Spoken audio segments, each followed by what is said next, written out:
కృప, ప్రభా నీ కృప నన్ను కాస్తుందయ్యా, నీ కృప నిత్యం ఉంటుందయ్యా. జస్ట్ మాట్లాడుకుంటున్నాం అంతే. ఆయన కృప నిజంగా ఉంటే నీ చుట్టూ కావలి ఉంటుంది, నీ చుట్టూ భద్రత ఉంటుంది, నిన్ను ఏది తాకదు, ఒక నొప్పి కూడా నిన్ను తాకనవదు, అన్నిటిని నిన్ను జయింపజేస్తుంది. హల్లెలూయా. నీ బలహీనతల యందు పౌలు ఏమంటాడు? నా బలహీనతల యందు దేవుని యొక్క శక్తి పొర్లుచున్నది అంటాడు. హల్లెలూయా. నేను ఎప్పుడైతే బలహీనున్నో అప్పుడే నేనేంటి? బలవంతుణ్ణి.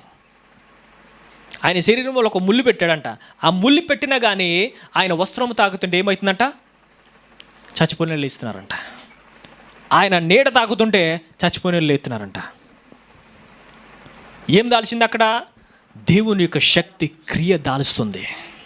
హల్లెలూయా. దేవుని శక్తి క్రియగా పనిచేయడం ప్రారంభం.